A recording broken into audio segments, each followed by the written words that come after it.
अब supreme court ने जब मध्य प्रदेश की रियलिटी देखी और आधा अधूरा काम भी देखा मध्य प्रदेश सरकार का कि एक रिपोर्ट लेके पहुंच गए थे जो 12 मई की थी, उसमें ट्रिपल टेस्ट हो पाया नहीं हो पाया, किस स्तर का हो पाया, supreme court is not sure, इसलिए उस रिपोर्ट को भी अप्रूव नहीं कर सकती थी कोर्ट। तो कोर्ट ने कहा अगर लोग चाहेंगे बाद में तो इस रिपोर्ट को वैधानिक रूप से चैलेंज कर सकते थे। तो मेरा यह कहना है कि अगर मध्य प्रदेश सरकार अच्छे से काम करती तो दो चीजें होती, एक तो ये रिपोर्ट पूरी तरह सुप्रीम कोर्ट वैध कर सकता था और ओपन नहीं छोड़ता, और दूसरा आपने जो कमलनाथ सरकार ने 27% आरक्षण दिया था अब उसको 50% पे सीमित कर दिया है। मतलब पॉलिटिकल जो रिजर्वेशन है अब 50% तक सीमित हो गया है। कोर्ट ने कहा है कि 50% से ज्यादा नहीं हो सकता। इसका मतलब यह है कि अगर मध्य प्रदेश में SC ST का आरक्षण सपोज 36% है मिला के, तो इनको 14% मिलेगा। मतलब जो कमलनाथ सरकार 27 चाहती थी वो 13% एक्स्ट्रा था। तो मेरा ये कहना है कि ये एक प्रकार से ओबीसी के साथ जो खिलवाड़ हुआ है, जो उनके अधिकारों के साथ खिलवाड़ हुआ है और जो मजाक हुआ, पहले ठीक से काम नहीं किया, फिर ठीक से पैरवी नहीं की, फिर जब केस हार गए तो एक मॉडिफिकेशन की दरखास्त लगाई।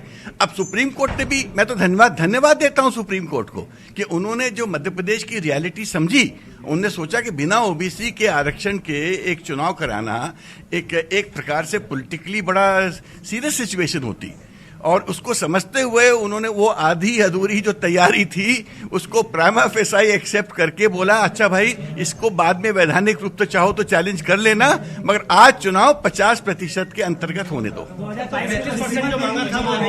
नहीं, 27% तो सुप्रीम कोर्ट ने अप्रूव किया ही नहीं है। उन्होंने ये कहा है कि 50% के कैप में करो। मध्य प्रदेश में निश्चित रूप से 36% करीब SC और ST की आबादी है, और अब इलेक्शन कमीशन का काम है इस चुनाव को विधिवत रूप से as per supreme court order जल्द से जल्द कराएं।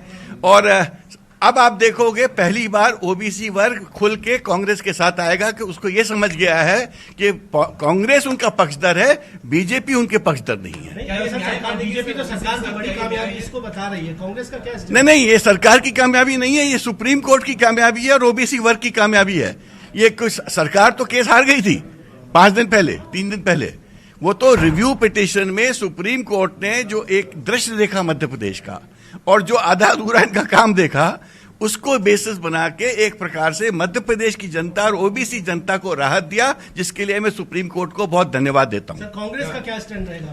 कांग्रेस का स्टैंड है कि हम ओबीसी के लिए जो हमने 27% आरक्षण की बात की थी, हम उस लड़ाई को आगे बढ़ाएंगे, हम उस बात को और अच्छे से रखेंगे इन द टाइम्स अहेड।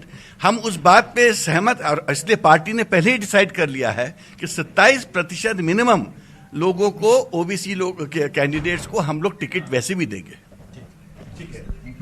आप सुन रहे हैं वरिष्ठ अधिवक्ता विवेक स्तनखा जी को, जो बतला रहे हैं कि आखिर किस तरीके से आज जो कुछ भी सुनवाई हुई है और कुल मिला के एक बड़ा जो आदेश सुप्रीम कोर्ट का आया है वो एक राहत भरा है। और सुप्रीम कोर्ट